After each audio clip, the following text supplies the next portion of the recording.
Go back to the family structure, there were pretty limited resources at that point. And so my mother did graduate from college in the late 80s, but outside of that, I didn't have a lot of guidance and support. And so I went to the University of Pittsburgh because that was really the institution of choice for me. I had always dreamed to be there.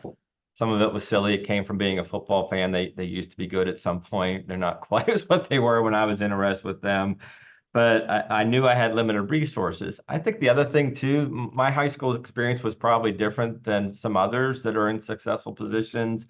I was a good student, not a great student. I was an okay athlete. I didn't really stand out in regards to those sort of things that sometimes are identified as pillar success. But I did have an ability to create relationships, and I had relationships and friendships across, because high school groups can be divided. There are, students that are athletes, that are students that are really into academics, and everywhere in between. I had touched those groups. But the challenge was what would be my successful path. And so I went to the University of Pittsburgh, began to flourish there, have some lifelong friends that I still talk to today, and then found out about this career in higher education. But I would say that the next obstacle behind finances was I got to my senior year.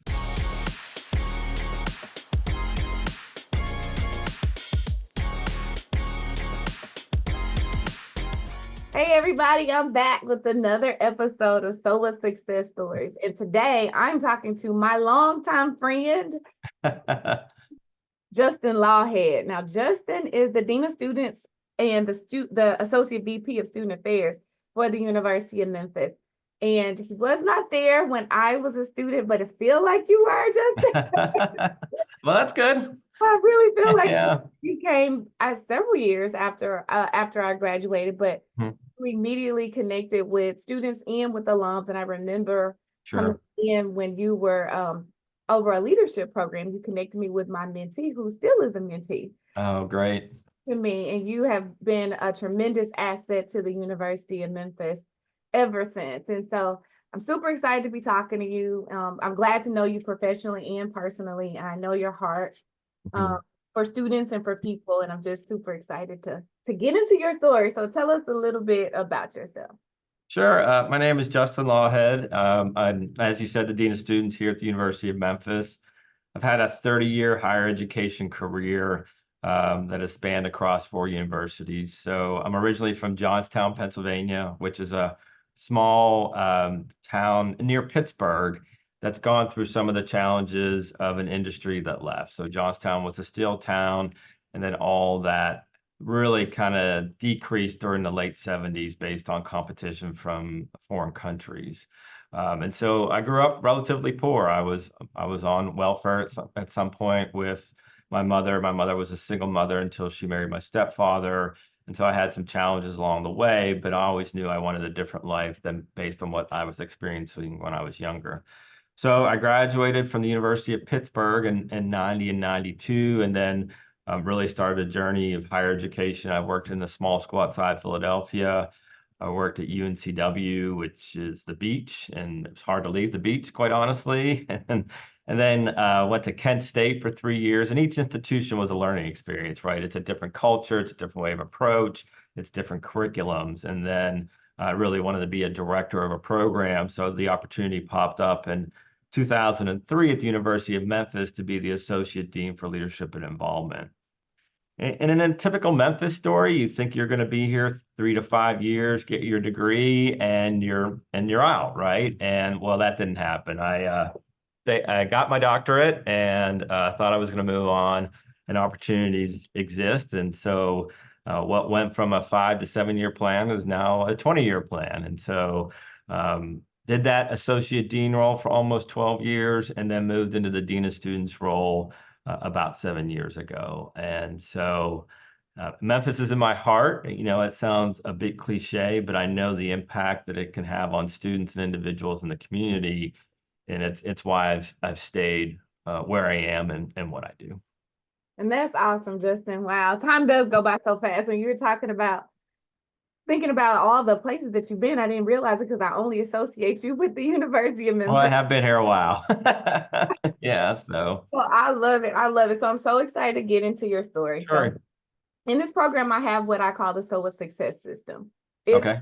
belief that anyone, absolutely anyone, and I think you believe this too, based on the work ethic you do with students, can Hmm. be successful if they can learn how to overcome obstacles, Right. eliminate excuses, and calculate choices. They can have SOA success, and that is success no matter regardless of anything that happens in life.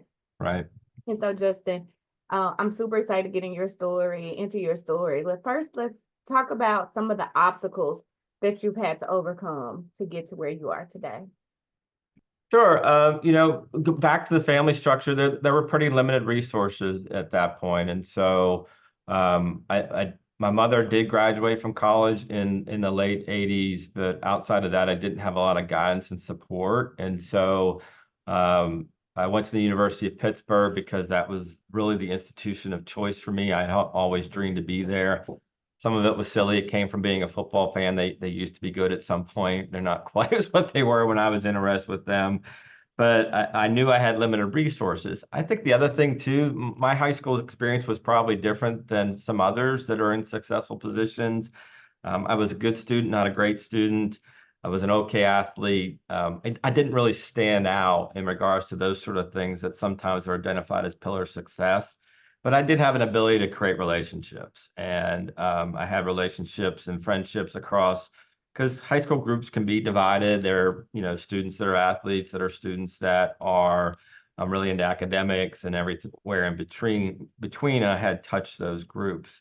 But the challenge was what would be my successful path. And so I went to the University of Pittsburgh, began to flourish there, have some lifelong friends that I still talk to today, and then found out about this career in higher education. But I would say that the next obstacle behind finances was I got to my senior year, beginning of my senior year, the fall, and I didn't know what I wanted to do. Like I knew that, to some extent there was the law piece because my mother and I had talked about that and friends. And I said, what the heck, Justin Lawhead, I can put my name in the yellow pages, which is a very, very dated reference and get work because of the Lawhead name. But I didn't know that I had the academic acumen to do that. And then the other was a politics piece, and I was a poli-sci major, but I didn't really have the connections and the networking and the opportunity to do that. And so I didn't know really till partially through the second part of my spring semester senior year that there was this whole career in higher education that I could do.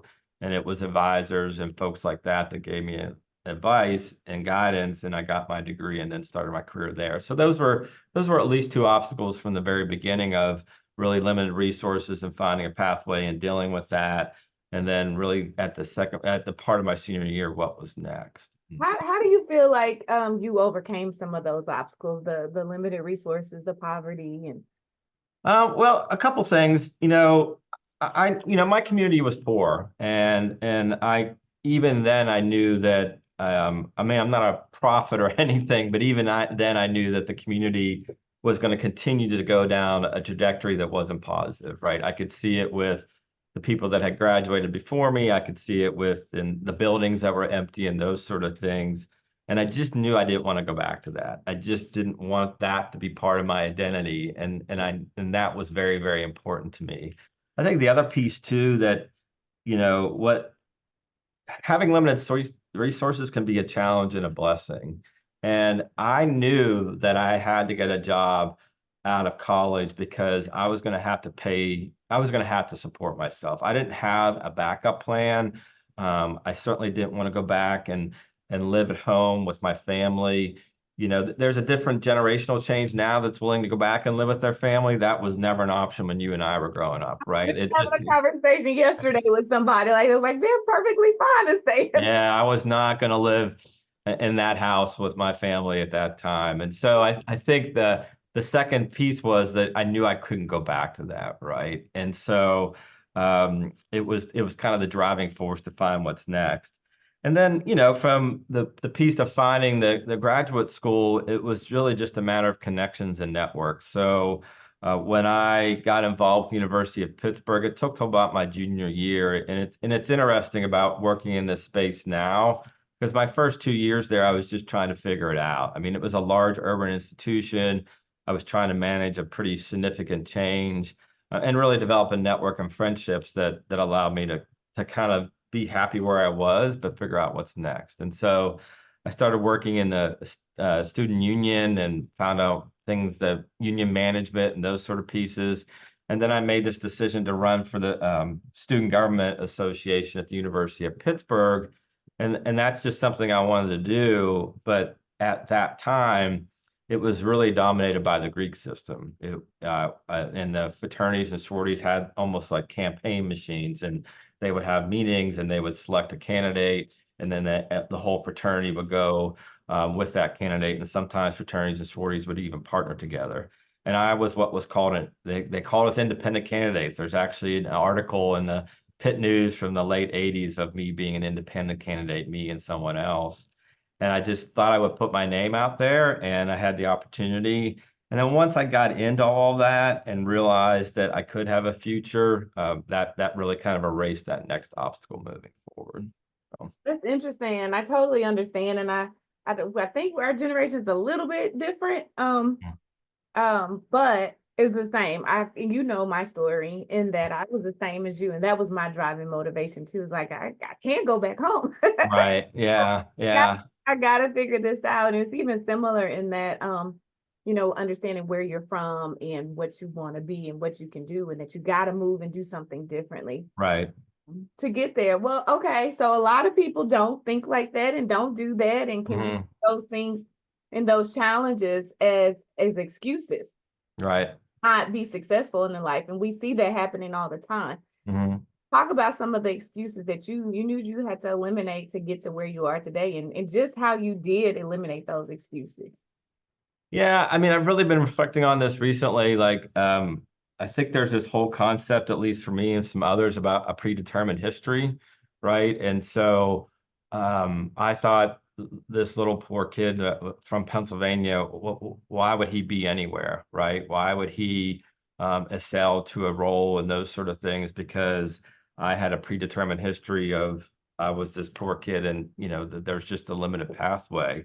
And I have to be frank with you that that psyche still kind of remains. That stuff never really truly goes away. They talk about brain development and all those sort of things, and those younger years spend a lot of time with the wiring and those sort of things. I have moved away from that, but that was an excuse. Well, I come from where I come, and that's just what it is, and those opportunities. And I also think probably in the later part of my career, I'm making a determination about, you go from you're not part of this group to then you're in your late, I'm not late 50s, but mid 50s. And then you get into this concept of ageism, right? And, somebody looks at me and, I talk about the fact that I've been at Memphis for 20 years now. And, for the longest time, I was the youngest person in the room, right? And I had the ideas. Now, more than likely, I'm the oldest person in the room, right? And so I think, I've used ageism as to some extent to make an excuse of why I haven't gotten some things or why there's not some opportunities. And I need to check myself on that and say that things are not going to happen to me from 55 on.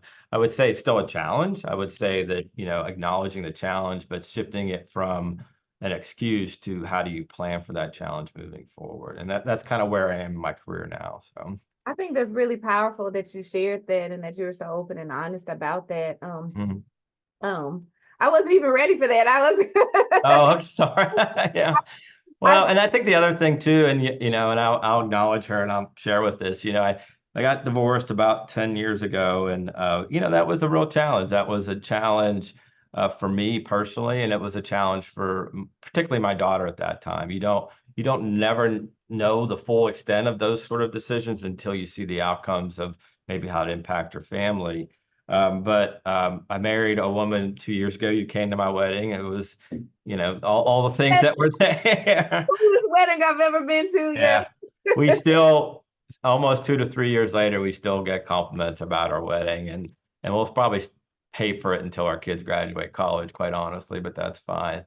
But Wendy, my current partner, is my accountability coach, and I will tell you a personal story that I think I did have ADHD most of my life, and I was never tested. And when you and I went to school, the term was what, daydreaming, like such and such daydreams, and you need to help them stop daydream. Well, it's not that's brain chemistry, right? So she challenged me about 2 years ago to really get tested. And I probably should have done that about 20 years ago. And you do a self-assessment, and then your partner, whomever, does another self-assessment, and it's a plot diagram, right? And so my plot was right here. Her plot was like all the way up. And so she's become my accountability manager, and she challenges some of my predetermined notions moving forward. So I would say that, part of this resilient conversation you have, I have an intentional accountability manager. I didn't think that would be part of our relationship, but it is. And, she has expectations about our future and our future for me. And, that's good for me. It's not always easy, but it's good for me and it's good for us. I think that's really powerful, and I've known all the journey that you just shared, and the marriage, Hmm. divorce, and Hmm. your daughter. And I think about, I was younger then, and I was going through my own experiences with my own marriage and divorce, Yeah. my own child. And so I've always observed people, and you were one of those people that I observed, and how you dealt with those things and those challenges. And I reflect on that too. And I think you were really strong in all of that, and really reflective. And I just really respected how Oh, you thank you. with a lot of that, and very, very difficult. And just being a parent, that's one of the hardest things that we deal with, are It our is. choices, and how, like you said, and how they affect our kids. And so I'm happy to see Kaylee, you're Kaylee, and I have a Kaylee, is That is right. You do have a Kaylee. Yeah, yeah.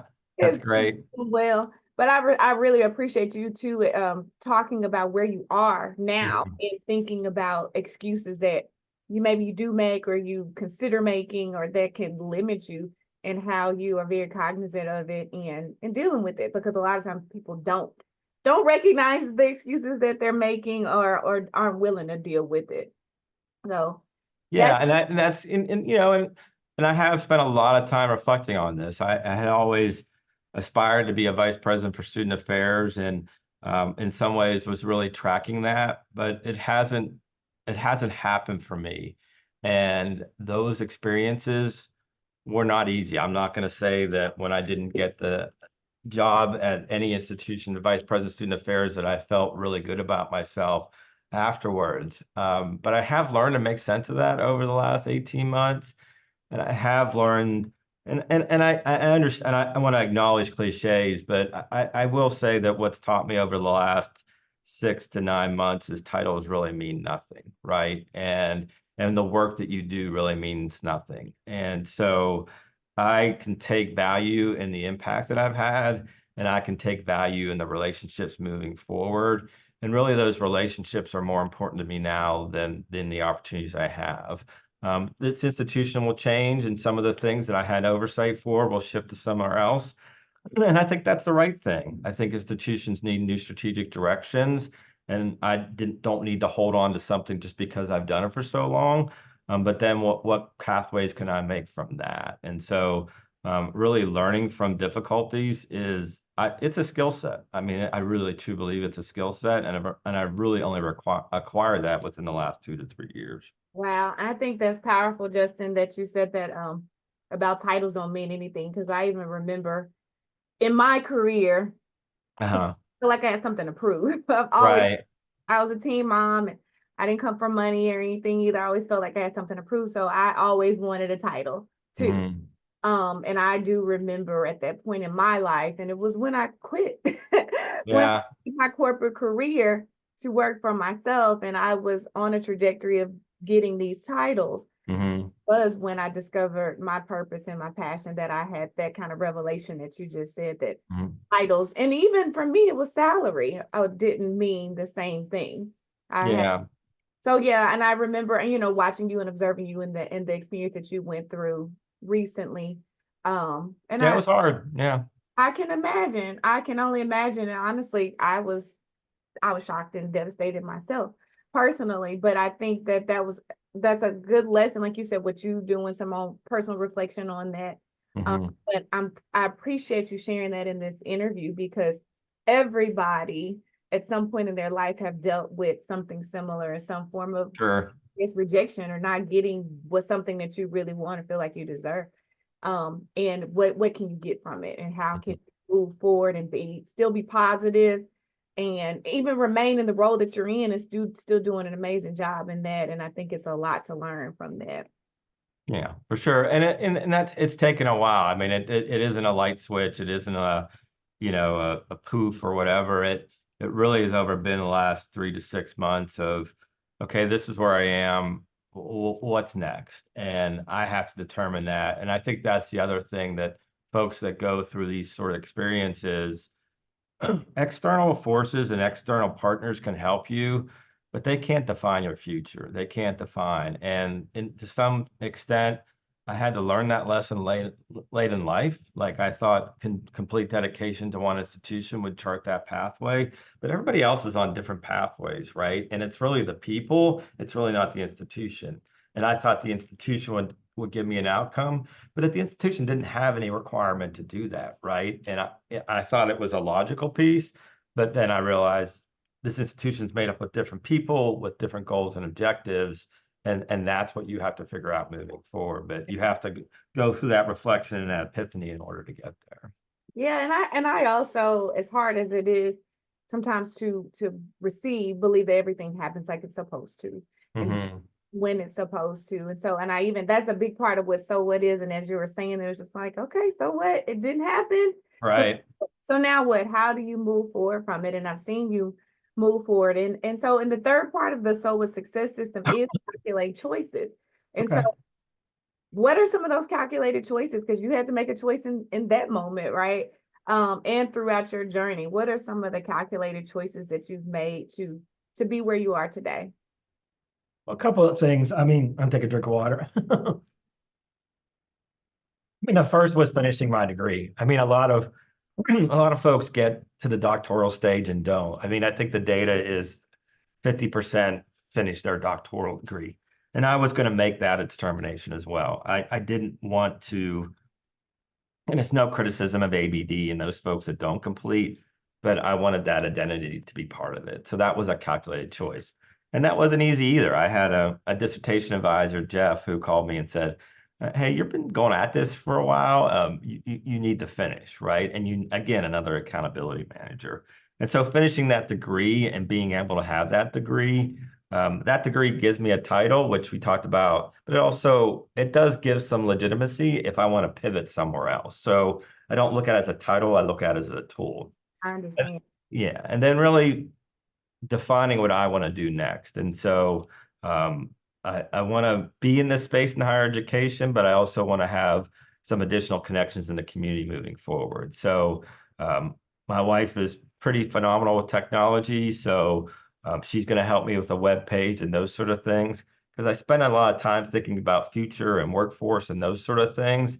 And I want to share that content with folks that may not have the same, because eventually algorithms like LinkedIn and those sort of things and Google point you to the same articles because you read that. And so if folks aren't doing that, but it may impact what they do, then I want to share that content moving forward. So creating my own personal web page that creates opportunities, and then seeing what's next. If I stay here for the next 5 years, I'm okay with that. There are great students here. The institution needs me. And I have two younger kids at home in my second marriage. I have an eighth grader and a junior. And I'm just really passionate about them finishing their school here because they have great friends and new opportunities. They're about as different kids as they can be. One's an artist and really kind of not an introvert, but really in a space with artists. And then one's an athlete and really wants to be an athlete and I think has a photographic memory. And so I think the other piece that's important to me is I was a good parent with my first child. I don't know if I was a great parent. I was still learning it. I was still learning how to manage through a divorce. I was a good parent then, but I want to be a better parent now, and I'm a better parent to my older daughter based on where I am, how I react to things, and those sort of things. And so the last thing I'll say about that is calculations is what I realized over the last 20 years is I didn't have any hobbies. My job was my hobby. And that's not a real solid choice. That's kind of a lack of balance. So also I think the calculated risk is balance. And that can mean, you know, finding things to do or just doing the things you like, but not making the job sort of your core identity moving forward. I'll still be the dean of students. Folks will still call me Dr. Lawhead. I still love hearing people call me Dean Lawhead. It's just, it just has a ring to it, right? Yeah. But also really making sure that I'm fulfilling what I want to do moving forward. And so, difficult situations can make you pivot, but they can also probably maybe redirect something that wasn't going to the pathway that it should. So long answer to your question, but Yeah, no, it's a great answer. It's a great answer. I even think about, I get it.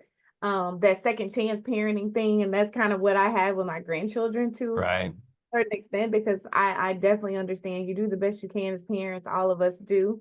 Mm-hmm. We do the We best really do. We do, but we're growing as well, right? And then Yeah. so I think it's pretty awesome that you're embracing this opportunity to learn and still grow as a parent. Right.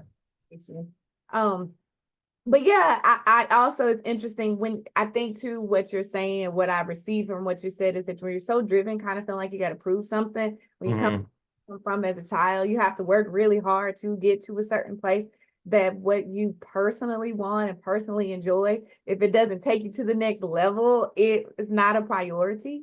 Right. And so, yeah, I'm glad that you're at a place now where you really recognize the need for that balance. Yeah, it was a conversation I had with a friend recently. Kaylee got married in Colorado in May, and there was a time where the brides were doing something and the grooms were doing something, and I didn't really have anything to do. And so I had lunch with a friend that was at the wedding, and I've talked to this guy for almost a decade now, and he goes, "Well, you're a dean of students, man. That's not like you're not doing things important, right?" And he goes, "I understand that you want that, but your life's pretty meaningful otherwise. So why wouldn't you accept what you're doing and then make something of that?" And that resonated with me, right? Like, I think the best part about this is the connections that you can make with people. The worst part about it is the comparison piece, right? And I think that's where we really struggle with sometimes, is that we think that our life needs to be different based on what we see on here. And so we really have to even challenge ourselves more and more about being happy and content and thinking about your future, and not letting what you see on your phone or the internet define what is happiness. And I think that's the real struggle, particularly with youth. And there's a lot of data that says that, but I think that struggle goes across generations of folks as well. I definitely think it does. And I think these conversations help as well, because part of why I'm doing this is just because I want people to be real. And we know that on, on social media, and where most people put the good stuff out there, right? Right. Yeah. Say, hey, I'm struggling right now. Yeah. And I'm one of those people that I'm happy to do it, because I think it's important for people to know that it's not always good. But most people are not able, and they don't have to. But for us to recognize that, behind all those great positive posts are probably a million sad, negative down posts. So yeah. Yeah, it's this whole concept of toxic positivity, right? Like, you look at that and you think that's everything when it's really about that much, right? But when it's that consumption rate, then you really have a skewed perception about, what it really is, and how much it is as part of that person's life, quite honestly. Absolutely. And I'll continue to do my part to just be like, hey, let's all be real. Let's be real.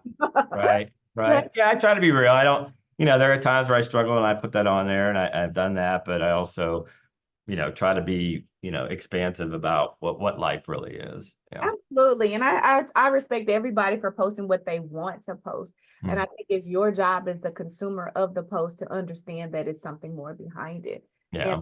And you to try to help people remember that. Yeah, for sure. Yeah. So Justin, you know how to overcome obstacles. Mhm. Know how to eliminate excuses and calculate choices. You are definitely a soul of success, man. You have been, I love this interview because you've been so honest and vulnerable. And Well, thank you. I know this is going to help a lot of people. Mhm. So you actually know how to have soul of success. You have demonstrated that. But what is your personal definition of success? That's changed. I mean, it really was the title and those sort of pieces, and it really now is having impact on individuals. I love to help people, right? And that, and I think I have the ability to do that both on my experience and my history, the network that I have, and the relationships I developed, and the knowledge I've developed through experiences. So I think success for me is being successful in your career, but also having impacts in areas that create change for individuals, because you can use your skill set, your knowledge, and your relationship to do that. I think success for me is having a personal network that helps you grow and helps you support. For whatever reason, I have more friends than I've ever had in my life. And I think that is really for really two reasons. One, I'm very intentional about developing my network, right? So every morning, whether it's a text or an email or those sort of things, I just check in with the people or grow those networks. And I really value that. In fact, when I first started dating Wendy, we would go somewhere and I would see two or three people. And she's like, is there a place where we're going to go where you're not going to know somebody? And I'm like, Probably not. probably not. Probably not. And that comes from being in Memphis for 20 years, but it also comes from intentionality. So I think having that relationship networks and friendship and support is also kind of a pillar of success to me. I Because love they talk about the fact that if one of the contributions to depression is really not having that network and people. And I really do have those people in my life right now. I love that, Justin, because it's similar with me when I'm with people and I'm out and they're like, "Do you know everybody?" I'm like, "Well, I it's the same thing I attribute it to me being very intentional about Mhm. relationships. And people think I'm from Memphis, like probably people think you're from Memphis, Yeah, but I think I grew up here. Yeah. because you know so many people, but and I did not either. But Mhm. it's exactly what you just said, and I think that's very important. And I'm glad that you said it, and for people to hear is too, because that's something anybody and everybody can do, and it Mhm. contributes to your overall success and what you're trying to achieve in life, in your career, Right. right? And then also, like you said, personally. And I also love how you say your definition of success has changed. Mhm. Um, because I It remember has. It has, most definitely. It has. And I I think that is important for personal development because, if you're running into some barriers I'm not saying I can't overcome some of the things I referenced, but if you're continuing to hit that roadblock and you can change strategies and still continue to do that, but it also might need to change your success metric as well. And so, is there an opportunity in my future for a vice president? Maybe, but if that doesn't happen, that doesn't mean I wasn't successful. And for the longest time, if I thought that I didn't get to that level, then I wasn't successful. And I had to take that out of my psyche and my paradigm, and I have done that recently. I love it. I love it. Okay, one last question. Okay, sure. This has been a really, really, this has been so good. Oh, Uh, thank you. it really has. So somebody watching this wants to be successful, um, Mhm. but they run into obstacles. They have challenges, childhood challenges, personal challenges, rejection issues. What's one piece of advice on top of all the advice you've already given? What's one piece of advice you would leave them with? Well, to really define why that's an obstacle and that challenge, and figure out what are parts that you could break down that obstacle and figure out how to manage it, right? Like I think sometimes we look at obstacles as insurmountable, and there may be small wins along the way, right? And so, what changes the impact of that? What changes its influence on you? Instead of making it this big thing, because obstacles come in several parts, right? Like they come with availability of jobs, they come with changing workforce trends, those sort of things. What are the pieces in that you can do? So, for instance, my obstacle right now is I'm not able to attain a kind of a lifelong goal of being a vice president. So, I've done two things. One, change that success metric. If it happens, sure. But if it doesn't happen, what are the other things that I want to do in regards to that, right? And so is it I can be a vice president later in life because I do some other things, or does it mean that I do other things that help me be successful beyond having that title? So taking that obstacle and really defining it and breaking it down and then developing some strategy around it. I love it. I love it. Well, thank you so much for your time today. We have been on each other for a long time, and I've been really wanting to talk to you. Yeah. As I said before we started, this was a bucket list to get onto this podcast. So I appreciate you reaching out and your assistant. And I've always enjoyed you and your work. And I still recall the conversation that we had at the FedEx Forum when you told me you were going to pivot. I still recall that conversation. And here you are, and here I am, and it's a good thing. It's a good thing. Great thing. It is a great thing. I'm truly grateful for this relationship. And again, this interview has really touched me. It's really touched me, and I know it's going to really help a lot of people. So thank you, and best wishes with everything you're doing and gonna do and whatever is to come. Thank you. Thank you. All right. Great to talk to you. We got to run to another meeting, and let's stay in touch. Absolutely. Have a good one. Thanks.